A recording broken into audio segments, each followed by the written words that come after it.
optique sur Fleury, et donc nous sommes au jour de l'inauguration officielle du réseau, donc ce 14 mai 2013. Monsieur le vice-président du Conseil général, monsieur le conseiller général, monsieur le directeur des collectivités, mesdames et messieurs les élus, mesdames et messieurs. Rassurez-vous, je vais m'efforcer d'être le moins assommant possible. Excusez-moi, j'ai un problème d'œil, donc c'est un peu compliqué. C'est-à-dire que je vais laisser les explications techniques aux vrais spécialistes de la question, nous en avons déjà donné d'ailleurs, et qui pourront aussi continuer tout à l'heure, vous renseigner sur tout ce que vous avez toujours voulu savoir sur la fibre optique sans oser le demander. Je ne reprendrai pas non plus l'histoire de la fibre optique qui se confond avec celle du transport de la lumière, ce qui ne nous rajeunit pas. Disons pour faire court que la fibre optique, telle que nous la connaissons actuellement, est née aux USA dans les années 70. Cependant, je ne résiste pas au plaisir de vous communiquer, car je sais que vous les attendez avec impatience, les deux paramètres qui déterminent la fibre optique. Ouvrez bien vos écoutilles. Le premier étant le delta obtenu en divisant par l'indice de réfraction du cœur, la différence entre l'indice de réfraction du cœur et l'indice de réfraction de la gaine. Voilà. Deuxième point. Le second, c'est l'ouverture numérique de la fibre qui n'est autre, mais vous l'aviez forcément déjà deviné, que le sinus de l'angle d'entrée maximale de la lumière dans la fibre, mesuré par rapport à l'axe de cette même fibre, et qui s'obtient par la racine carrée, la différence entre les carrés des indices de réfraction du cœur et les indices de la gaine. Ceci étant désormais clair pour tout le monde, et bien, et merci, mon directeur de cabinet. Ceci étant désormais clair pour tout le monde, vous ferez grâce de l'atténuation et de la dispersion chromatique. Je vous dirai simplement ma satisfaction, ma fierté de voir aujourd'hui l'ouverture à Fleury-Aubrais du réseau de fibre optique. Et à ceux qui penseraient que je fais le malin en parlant de choses que je ne connais pas, je dirais simplement, toute modestie mise à part, que tel que vous voyez, j'ai déjà soudé de la fibre optique et qu'à part une fabuleuse dextérité, ça ne réclame pas plus de qualité que cela. C'est pour ça que j'ai pu le faire. Je vous avoue avoir été heureusement surpris par le degré d'impatience atteint par les fleurissoirs, que je ne pensais pas si nombreux à guetter cette ouverture. Et je parle bien des particuliers et non des entreprises. Il faut dire que les performances atteintes par ce type de réseau sont impressionnantes, puisqu'on me parle de capacité multipliée par au moins 10. Songez donc, ainsi qu'on nous le dit, et je n'ai aucune raison d'en douter, qu'une personne peut regarder un match de foot en haute définition ou un film en 3D et conjointement enregistrer un programme diffusé sur l'autre chaîne en HD pendant qu'elle télécharge un fichier lourd sur son ordinateur tout en discutant avec des amis et un service de visiophonie. Tout cela pour une seule personne en même temps. Heureusement, nous avons dans notre commune l'hôpital Georges de Maison à vocation psychiatrique. Plus sérieusement, il est évident qu'aujourd'hui, on ne peut guère faire mieux et plus rapide. Seule la pensée va plus vite, et encore chez certains, je vous le demande. SFR a donc été désigné par l'autorité de régulation des communications électroniques et des postes pour être l'opérateur chargé de déployer le très haut débit. Les choses sont allées très vite et c'est tant mieux. Le déploiement de ce réseau a débuté chez nous en 2012 et à ce jour, 30% des fleurissoirs peuvent en bénéficier. À la fin de cette année, la moitié de la ville sera dans ce cas et la totalité sera couverte en toute hypothèse en 2007. Vous n'ignorez pas que depuis quelques années et de façon sans cesse croissante et améliorée, nous offrons un bouquet de services dématérialisés à la population, renseignements, inscription, paiement, recensement, demande d'extrait de naissance, etc., etc. Pour notre première participation l'an dernier, nous avions obtenu 3 arrobas au label des villes Internet. Je suis donc très fier et très heureux pour les habitants qui en sont ou vont être les bénéficiaires, que notre ville soit la première de l'agglomération hors Orléans et la deuxième de France, de zone moyennement dense, deuxième de France. Alors, je suis très fier de cela et tout ça, je précise également, sans dépense budgétaire aucune pour la ville. Nous avons donc maintenant le très haut débit, j'espère le TGV aux Aubrais dans quelques années, en plus d'être la ville des fresques, je n'ai pas dit des frasques, des fresques. Fleury-Aubrais va-t-elle devenir la ville de la très grande vitesse? Allez savoir. Je vous remercie.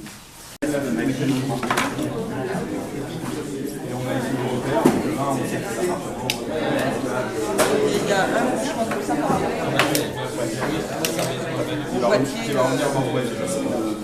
Mesdames, messieurs, si vous voulez bien. Tout à fait. Tout à fait. Ouais, tout à fait. Mais c'est vraiment minime. Il y a eu des panneaux sur la liste. Plus c'est minoré.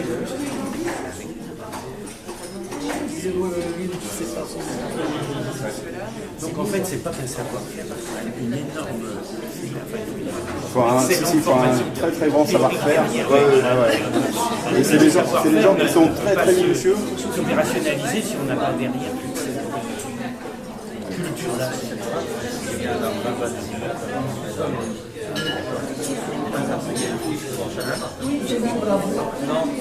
Bon, si vous voulez passer votre brevet de soudeur, c'est maintenant. Et là après on met un petit réfrin parce que cette partie, Ça, c'est comme une attelle que vous voyez ici. et c'est fragile parce que là ici, C'est un renforcement. voilà, parce que comme là il n'y a plus de couleur, d'accord.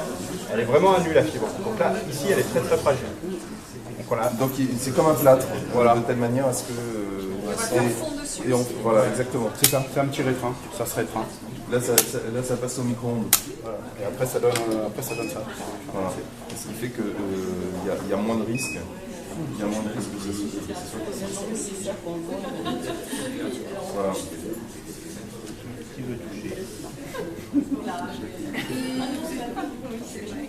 C'est quelle formation pour faire ça? C'est quoi ces habilitations Non, c'est les habilitations électriques? C'est beaucoup de formations internes. Aujourd'hui, il y a quelques écoles qui font ces formations. Et on apprend beaucoup plus sur le terrain. Ouais, c'est ça, tout à fait. Donc on a Ça des... vient en le faisant d'ailleurs. Tout à fait, ouais. On a des binômes, David est en formation encore. La formation dure 6 mois, 8 mois avant de partir autonome.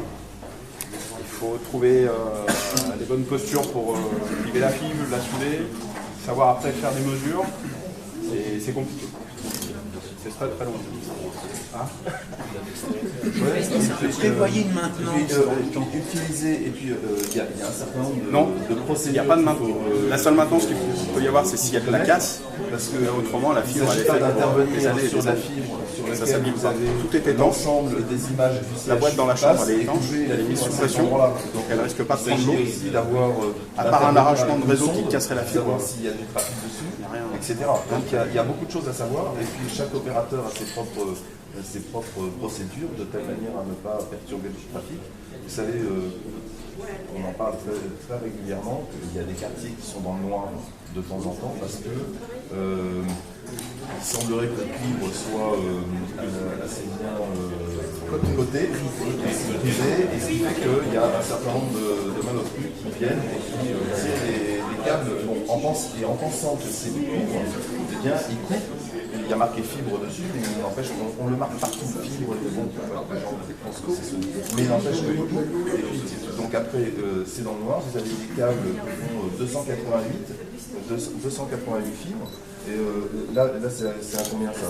144, donc c'est 2 fois ça, où il faut fibre après fibre, et retrouver, les aligner, trouver quelle est la fibre qui va avec laquelle, et ensuite pour remonter l'ensemble du trafic. Donc c'est très compliqué. Et quand ça arrive en plus de ça, sur la SNCF, avec les TGV qui roulent, c'est encore plus compliqué. Donc c'est... C'est la dernière chambre de tirage avant le PM. Il doit y en avoir une dizaine. Ensuite, c'est principalement des chambres existantes qu'on utilise. Venez vous greffer sur le réseau. Voilà, existantes, tout à fait. Donc il y a juste une interconnexion entre la dernière chambre existante et le PM où on pose une chambre d'interconnexion. PM, point de mutualisation. En fait, le principe du réseau qu'on déploie sur les zones moyennement denses, c'est-à-dire en dehors des centres, des grands centres urbains, c'est un réseau mutualisé. C'est-à-dire qu'il y a un opérateur, là en l'occurrence SFR, qui déploie le réseau, et les autres opérateurs vont se connecter à ce réseau à terme sur des équipements qui s'appellent des points de mutualisation. Des points d'informe remplir comme ça, parce que ça va les servir en fonction de la densité du quartier, de 1000 à 1300 logements. Et là, il y a 1000 à 1300 schématique vers des logements, vers le pôle montant des habitations. Ou alors une armoire de rue qui fait 1,60 m de côté, c'est des armoires classiques. Sur Fleury, on aura une vingtaine, entre 20 et 25 points de mutualisation. Quelques unités comme ça, d'autres. Le reste, ce sera essentiellement des armoires de rue simples qui vont desservir les différentes poches, les différents quartiers. Enfin, ces poches sont en fait des poches qui ont des limites qui ne correspondent pas forcément à la limite historique du quartier, puisque en fait, pour un équipement qui sert 1000 logements, il a fallu faire une découpe qui correspond à 1000 logements. Donc c'est pas forcément, alors en termes de communication derrière, on peut dire qu'on ouvre un premier quartier, mais la limite ne correspond pas forcément à la limite historique du quartier, puisqu'on a des capacités d'ingénierie qu'il faut effectiviser au maximum. Donc les fournisseurs viennent se greffer sur le réseau que vous avez. Et donc nous, on va installer le réseau horizontal, le réseau vertical dans le pôle montant jusqu'à un boîtier d'étage, et entre le boîtier d'étage, dans un commun et la prise optique terminale à la maison, dans le salon, c'est l'opérateur commercial qui va le faire, donc ce qu'on appelle le FAI, le fournisseur d'accès internet, télé, etc. Voilà. Mais pour pouvoir le faire, par exemple la Fleury des Oreilles, pour qu'Orange puisse offrir un service fibre, par exemple, il faut qu'Orange soit connecté au réseau qu'on aura déployé. Ces équipements-là servent à ça. Que du bleu. Je sais pas, science sans conscience n'est que ruine de l'âme. Après, ça dépend ce que vous faites avec le débit. On accroche le câble à l'aiguille et les techniciens retirent l'aiguille en arrière pour emmener le câble dans l'autre chambre. Voilà, c'est le procédé simple de tirage. On a à peu près une chambre de tirage pour les 50 à 100 mètres. C'est la navette. C'est la navette, tout à fait. Non, ensuite on la récupère. On l'utilise uniquement pour le tirage. Voilà. Mais c'est vrai que ça fait tellement peu de volume, c'est ça qui est. Tout à fait. C'est le fond. C'est mieux que les. Et l'objectif sur le déploiement des LFD, l'objectif SFR est de réaliser le moins de génie civil possible. Donc là on a fait très peu de génie civil, et ensuite on se connecte au réseau les réseaux Fais un sourire, Diali. génie civil, là on se rapproche de PMU. Voilà. Donc Non, parce que certains voyaient déjà des machines que les l'objectif est de limiter le génie civil. Donc On a la progrès. voilà. On accroche le câble à l'aiguille et les techniciens retirent l'aiguille en arrière pour emmener le câble dans l'autre chambre. Voilà, c'est le procédé simple de tirage. On a à peu près une chambre de tirage pour les 50 à 100 mètres. C'est la navette. C'est la navette, tout à fait. Non, ensuite on la récupère. On l'utilise uniquement pour le tirage. Voilà. Mais c'est vrai que ça fait tellement peu de volume, c'est ça qui est. Tout à fait. C'est le fond. C'est mieux que les. Et l'objectif sur le déploiement des LFD, l'objectif SFR est de réaliser le moins de génie civil possible. Donc là on a fait très peu de génie civil, et ensuite on se connecte au réseau les réseaux Fais un sourire, Diali. génie civil, là on se rapproche de PMU. Voilà. Donc Non, parce que certains voyaient déjà des machines que les l'objectif est de limiter le génie civil. Donc On a la progrès. voilà. Chambre de tirage qui se raccorde au PM et tous les câbles de distribution et de transport arrivent par cette chambre. Voilà, donc tous les câbles sont sous gaine, tous les câbles sont étiquetés, référencés avec une étiquette SFR. Et la baguette jaune que vous voyez, c'est une aiguille. C'est ce qui nous permet de tirer les câbles dans les fourreaux. Donc à chaque fois qu'on veut tirer un câble, on aiguille avant, on accroche le câble et c'est ce qui nous permet de faire la jonction d'une chambre à une autre. Donc cette chambre en fait que vous voyez ici est reliée par les fourreaux à la chambre que vous voyez vers le camion de tirage. Voilà. Donc les équipes avant de tirer un câble se servent de cette aiguille. Donc l'aiguille elle reste en instance pour l'instant. Voilà, en fait on l'a mise pour démonstration, hein, mais on pourrait imaginer un touret de câble à côté de cette chambre. Hein, on accroche donc l'aiguille, vous avez sous la main. Voilà, on accroche et à partir de l'autre chambre, il tire l'aiguille en arrière et le câble glisse jusqu'à la prochaine chambre. Voilà. Ce qui est important de se dire, en fait, c'est ce qu'on appelle une chambre satellite, c'est la dernière chambre d'interconnexion avec le point d'utilisation. Et c'est à partir de cette chambre où il y a juste 2 petits bouts de génie civil qui partent, donc des tranchées qu'on a fait en propre, pour s'interconnecter vers le réseau de France Télécom. Et après, on est entièrement dans le réseau de France Télécom. Donc en l'occurrence, si on regarde les tranchées qui ont été faites, il y a une tranchée qui a été faite du point d'utilisation à cette chambre. Et de cette chambre, où on voit d'ailleurs la réflexion qui est faite le long de la route, vers la chambre d'interconnexion de ce côté-là pour un premier départ, vers une seconde chambre qui est sur le boulevard de l'Enval de l'autre côté pour un deuxième départ. Voilà, c'est les 2 seules tranchées en France qu'on a fait avec une nuisance, on va dire, un petit peu plus importante, sinon c'est que du tirage. L'objectif étant de limiter le logiciel. Voilà, c'est vraiment l'esprit. L'objectif, parce qu'on n'a pas vocation à récupérer, je pense à l'heure. D'abord parce que c'est plus cher, puis ensuite parce que c'est pas forcément efficient.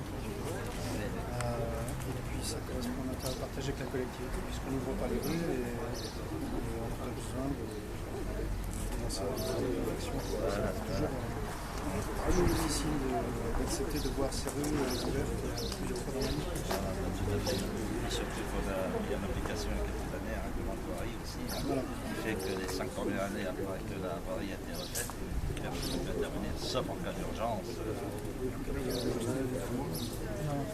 Donc l'objectif est d'utiliser les infrastructures existantes partout où elles existent. Et on a des accords avec l'opérateur historique qui utilise ces cours, le Canada, pas souvent. Et ça fait sens parce que c'est pas la peine de... Vous payez une bonne fois pour ce parce que aujourd'hui est un vrai grand jour. Alors ça part un petit peu de loin parce que c'est un projet qui est un projet national et il a été demandé il y a quelques temps, donc c'était au courant 2011, à l'ensemble des acteurs dans le numérique, quels étaient ceux qui souhaitaient prendre part à ce grand programme du déploiement de la fibre en France. Ils n'ont pas été très nombreux à répondre, il n'y en a eu que 2. Orange, et je vous remercie d'être là aujourd'hui, Orange et SFR, qui ont décidé, parce que c'était stratégique, la direction, la stratégie du groupe a jugé qu'il était important de participer à ce grand programme. Il y en a peu aujourd'hui de grands programmes aussi enthousiasmants, donc c'est aussi une grande joie, une grande fierté de pouvoir s'apercevoir qu'en ces jours qui ne sont pas forcément toujours teintés de croissance, eh bien, il y a des grandes sociétés qui sont capables de prendre part à ce genre de programme. Donc, et on s'en félicite, et moi je suis très fier d'appartenir à SFR qui lance des programmes de ce type-là. Donc on a lancé ce programme, on a signé un accord, ça c'était fin 2011 avec Orange, sous le regard de l'autorité de la concurrence, pour qu'on ne fasse pas les choses n'importe comment. Et donc le but de cet accord était le suivant, c'était de se dire, eh bien certes en zone très dense, donc par exemple au cœur d'Orléans, Orléans intramuros, chacun déploie son propre réseau. Mais ce n'était pas forcément très intelligent de le faire sur des zones qui n'étaient pas aussi denses qu'à l'intérieur d'Orléans. Et il y avait un risque que certaines zones soient faites et pas d'autres, etc. Et donc finalement cet accord, il permet de mutualiser un réseau. Il va y avoir un opérateur qui va déployer, et puis l'ensemble des opérateurs, on s'est mis d'accord sur les normes techniques, sur l'ingénierie, etc., de telle manière à ce que le réseau soit utilisable par tous. Donc, il se trouve que sur l'agglomération d'Orléans, c'est SFR qui va déployer le réseau. Alors, on a donné un réseau donc mutualisé, et ça va se faire de la manière suivante. on va commencer en 2012 pour un certain nombre de villes, et puis ça va s'échelonner sur 5 ans, c'est-à-dire une ville qui a été commencée en 2012, comme chez vous, monsieur le maire, eh bien, sera finie 5 ans après, donc en 2017. D'autres villes commenceront en 2015 et seront finalisées donc en 2020. Et ainsi, toute l'agglomération d'Orléans sera réalisée d'ici 2020. Donc ça, c'est l'engagement que l'on a pris. Et on a signé une convention, c'était en juin 2012. Vous étiez signataire évidemment de cette convention. On a fait ça en présence du préfet, on a fait ça en présence du département, on a fait ça en présence donc, de M. Le Maignan, président de l'agglomération d'Orléans, et puis vous-même, ainsi que M. Sori, également d'Olivet.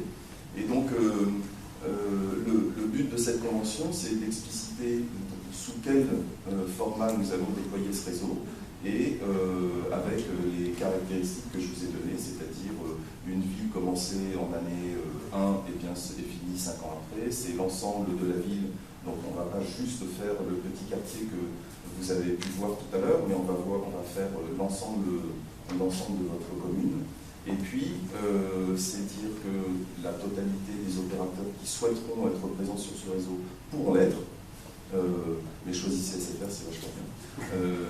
Donc, tout ça pour dire qu'on va le faire en coordination avec vous pour que vous ayez la meilleure visibilité sur ce réseau. Alors, ce réseau, c'est vraiment un réseau, le réseau du futur. Vous avez donné un certain nombre pour tout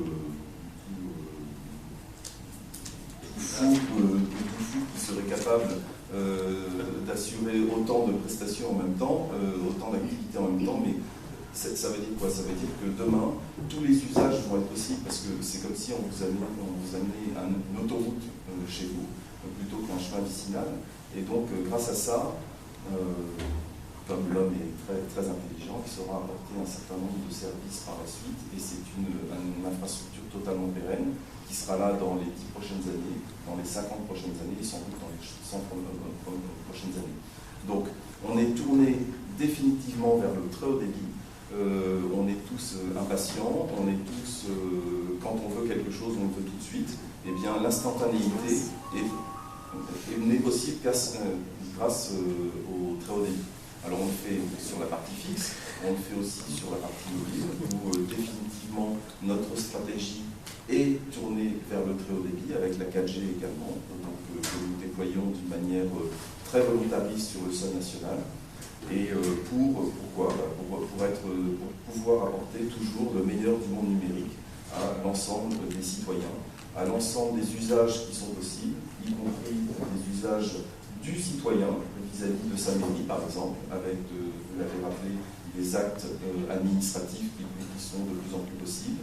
On prévoit donc l'ensemble de ces services qui ne sont pas que des services de divertissement et de loisirs. Et tout ça va être possible grâce à cette infrastructure qui va servir à la fois les besoins du fixe, donc on l'a dit, les besoins du particulier, les besoins des entreprises, des pros, des architectes, etc. Et puis également des opérateurs mobiles, parce que c'est très bien d'avoir des antennes sur les toits pour pouvoir proposer de la 4G, mais il faut ensuite rapatrier l'ensemble de ce trafic, et ça, la fibre optique est nécessaire pour faire tout ça. Voilà, donc on est allé très très très vite, je trouve, donc vous le trouvez aussi, bravo. C'est grâce à vous aussi, parce que on a besoin, même si vous l'avez rappelé, c'est sur un engagement financier et d'investissement privé, eh bien, ça n'est possible qu'à partir du moment où il y a une très bonne concertation avec les pouvoirs publics. Cette bonne concertation, eh bien, elle se fait comment? Elle se fait via des réunions qui sont importantes, qui sont régulières. Elles sont sur ces échanges d'informations. Elles sont sur aussi la capacité que vous avez à mobiliser vos équipes pour, notamment aussi les services de la voirie, etc. Même si on ne reconstruit pas un tramway, même si on n'a pas trop d'incidence sur le trafic et sur les routes chez vous, et bien malgré tout, c'est un effort important. On a besoin d'avoir des autorisations de voirie pour pouvoir mettre des petites armoires de rue, etc., de pouvoir travailler avec vous pour une communication importante vis-à-vis des habitants, parce que si on fait l'horizontale et qu'on s'arrête devant les immeubles, mais on ne peut pas y rentrer parce que on n'a pas conventionné, c'est-à-dire on n'a pas l'autorisation des syndics, des bailleurs sociaux, etc. pour pouvoir rentrer dans les immeubles, eh bien c'est bien compliqué, parce qu'on ne peut pas offrir le service. Et donc ça, c'est rendu possible justement grâce à ces communications que l'on fait à travers, par exemple, le bulletin municipal, pour que chacun s'approprie à la fois le réseau et les services auxquels il va pouvoir avoir droit. Donc merci pour tout ça. Je félicite véritablement l'ensemble des équipes de SFR qui ont fait un travail remarquable. Isabelle bien sûr, mais Emmanuel, chacun de vous, l'ensemble du déploiement, que ce soit le service du patrimoine, que ce soit aussi, je reconnais un certain nombre d'entre vous, oui, bien sûr, qui nous a fait la visite technique sur... pardon ?